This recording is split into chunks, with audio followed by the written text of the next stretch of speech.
संत मत धारा आपकी सेवा में प्रस्तुत। देव महाराज की जय।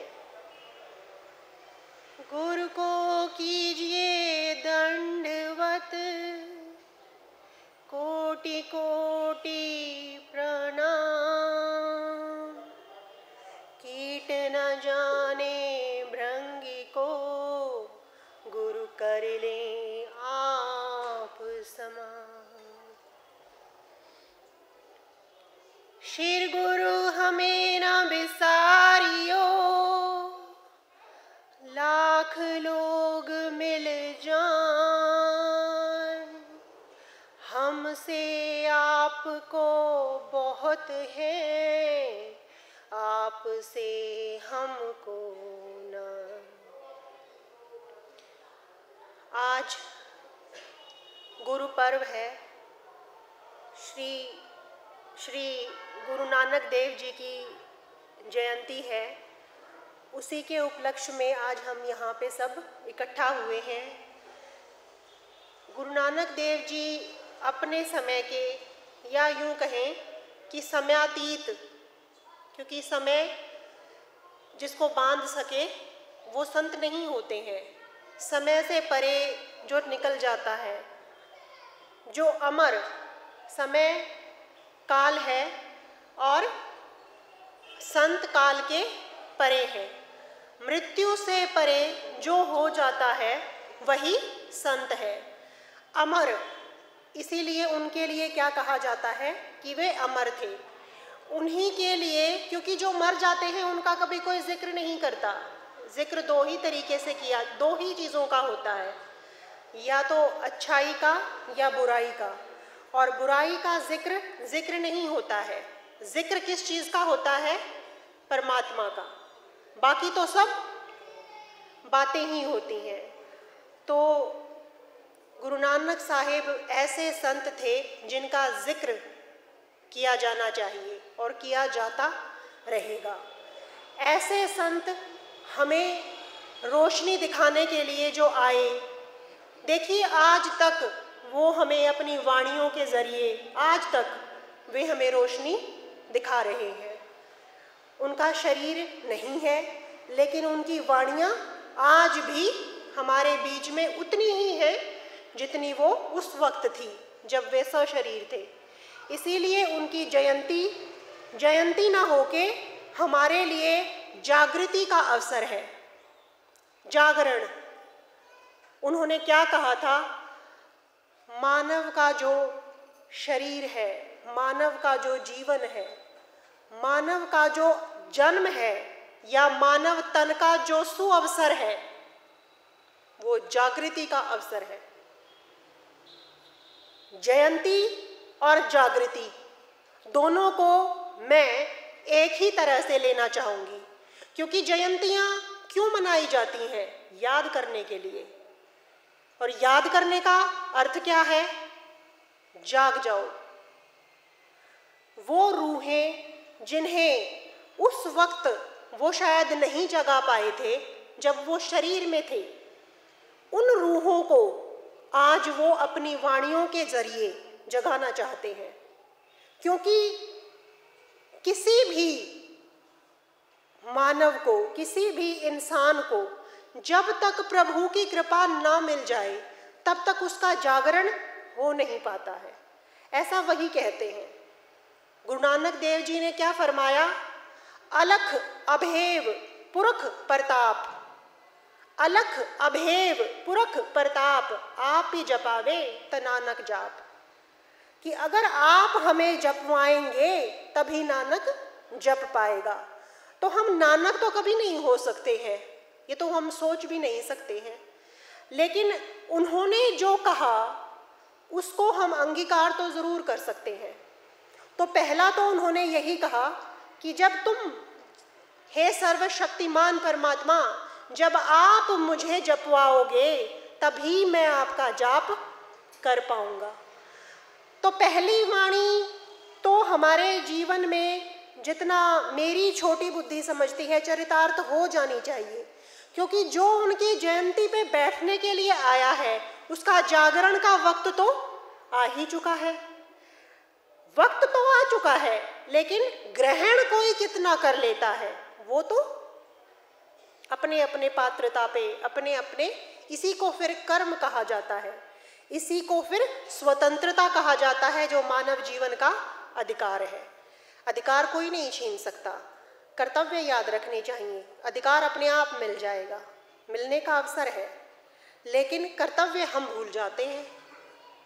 हमारे साथ जो समस्या है वो यही है कि अधिकार याद रह जाते हैं और कर्तव्य जो है वो हम बड़े मुश्किल, कभी कभार हमें जब कोई संत चिताता है हमें याद आता है। आज वही अवसर है जब कर्तव्य को याद करा जाना चाहिए, क्योंकि अगर साहिब जगाना चाह रहे हैं, जैसा साहिब नानक साहिब ने कहा कि आप मुझे जगाओगे तो मैं जागूंगा, तो हमें जाग जाना चाहिए।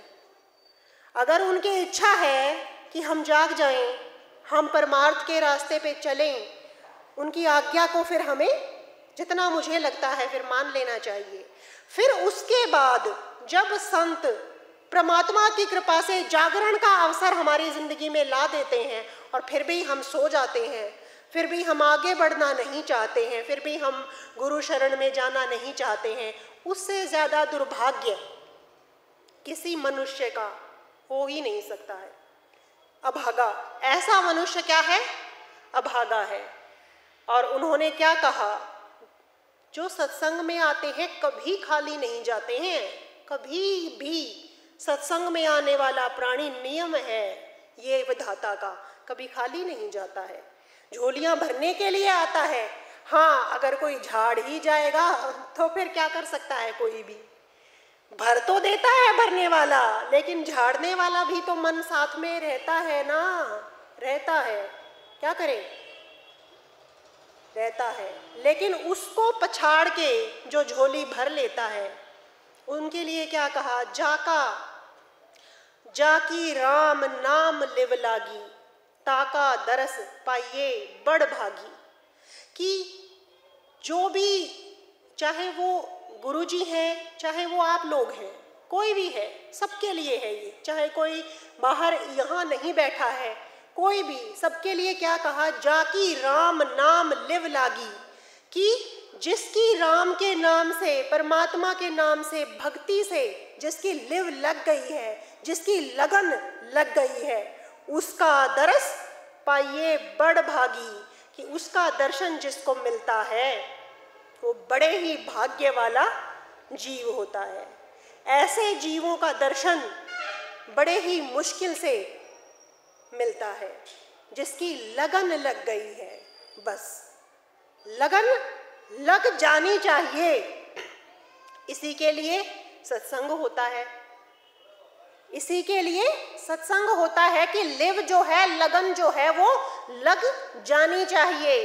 बस ये लगन लगाने का काम हमारे बीच में संत कर, क्योंकि देखिए जो भी संसार में आया है किसी न किसी तरीके से परमात्मा की कृपा से कहीं ना कहीं से कुछ ना कुछ तो जोड़ ही लेता है अपने आप को, कहीं ना कहीं किसी न किसी भक्ति से जोड़ लेता है। लेकिन हमें ये सोचना पड़ेगा, इतना अनमोल मानव तन, ये रत्न जैसा जो तन है, ये जो हमें मिला है, ये क्यों दिया गया है? एक बार हमें सोचना चाहिए। देखिए, एक साधारण सी बात है, हमने पैसे कमाए, हमने खजाने कमा लिए, हमने जेवर ले लिए, हम चांदी के सिक्के इकट्ठे कर लेते हैं, हम सोना व हीरे सब कुछ ले आते हैं, खरीद खरीद के ले आते हैं ना। और कोई अगर उन हीरों को, उन चांदी के सिक्कों को या उन पैसों को आग लगाता रहे रोज, कोई, चाहे वो मैं हूँ, चाहे आप हैं, चाहे हमारी औलाद है, कमाने वाला या देने वाला, क्या बर्दाश्त कर पाएगा कि रोज ये मेरे कमाए हुए सिक्कों में, मेरे दिए हुए चीज़ों को फेंक देता है, मेरे दिए हुए पैसों में आग लगा देता है, समाप्त कर देता है उन्हें? ऐसा इंसान एक बार अपने औलाद जो है, संसार में माँ बाप नहीं, कलयुग में माँ बाप नहीं, औलाद सबसे ज़्यादा प्यारी है। अगर वही औलाद जो हमें जी से भी प्यारी है, अगर हमारे कमाए हुए पैसों को रोज कुएं में या पानी में डाल दे या रोज आग लगा दे, शायद हमारा हाथ औलाद पे भी उठ जाएगा। एक वक्त आएगा जब हम कान पकड़ के उसको पूछेंगे, क्यों? मैंने इसलिए नहीं दिया था तुझे कि तू रोज आग लगा दे। जब हम इतनी छोटी औकात है हमारी, थोड़े से पैसे हमने कमा लिए, उसको बर्बाद करने वाले को, चाहे वो हमारी औलाद है, हम दंड देने के चाहते नहीं ना, लेकिन दंड देने को तैयार हो जाते हैं। उस परम पिता परमात्मा ने ये मानव का तन, इससे अरे तो 10 रुपए फूक देगा, 100 करोड़ फूक देगा कोई फूकने वाला, तुम फिर कमा लोगे। है ना शरीर, है ना बुद्धि, ताकत है ना, कमा लोगे। है कमाने का टाइम है, फिर भी क्या पता कमाई हो जाए। लेकिन फर्क है, जो उस परम पिता परमात्मा ने शरीर दिया, जो उसने सांसों के हीरे दिए, जो उसने हमें दिया है, उसे तो कोई भी कमा नहीं सकता है। उसे तो, वो तो एक बार जल गई जो सांस, वो तो मिलेगी नहीं, जल गई, समाप्त, वो तो खत्म हो जाती है। फिर ऐसे जीव को, ऐसे दुर्भागी जीव को मुझे कहना चाहिए, जो रोज अपनी सांसों को रोज जला देता है, संसार में, कुड़ में, कूड़े में, गंदगी में, मौज में। और सच मानो, ये नहीं कहना चाहिए कि मौज मत करो, पर मौज करो, मौज तो करो, पर सच्ची मौज क्यों नहीं कर लेते हो?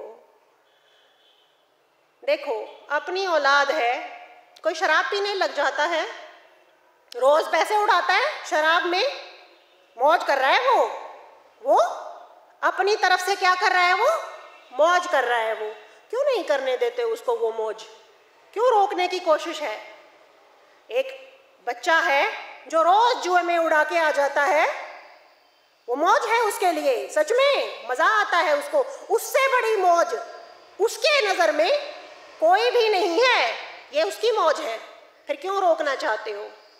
क्यों बताना चाहते हो ये मौज नहीं है, ये बर्बादी है? बताते हैं ना, सच में संत कहते हैं जो ये संसार की मौजें हैं ना, चाहे वो किसी भी तरह की हैं, वो परमात्मा की नज़र से, संत की नज़र से ऐसी ही हैं जैसी हमारे नज़र में शराब की मौज और जुए की मौज। जुआ है, इससे बड़ा जुआ कोई नहीं। मनुष्य के शरीर से बड़ा जुआ, इसकी सांसों से जुआ हम जो खेलते हैं, इससे बड़ा और इससे खतरनाक जुआ कोई नहीं है। क्योंकि जुए में कमाया हुआ फिर मिल जाएगा, हो सकता है मिल जाए। ये जुआ जिसने खेल दिया वो तो गर्क हो जाएगा, उसे नहीं मिल सकती वो सांसें। और ऐसे गिनो अपनी सांसों को, जितनी सांसें हमें मिली हैं दिन में, कितना है, कितना इकट्ठा कर लिया वो मौज जो देना चाहते हैं परमात्मा। अब हम शराब पीने वाले को ये समझाते हैं जूस पी ले, बादाम खा ले, अच्छी चीजें खा ले, उसमें भी मौज है, अच्छा खा ले, अच्छा कर ले, लेकिन उसे समझ में नहीं आती है। हम परमात्मा क्या कहते हैं? अमृत है मेरे पास, मैंने घोल दिया तेरी सांसों में, तेरी सांसों में अमृत है। बाहर क्यों गंवाता है? क्यों गंवाता है इन प्राणों को? अमृत है, मैं बैठा हूं अंदर, मुझे क्यों नहीं कमा लेता है, मुझे क्यों नहीं पी लेता है? कितना पी पाते हैं?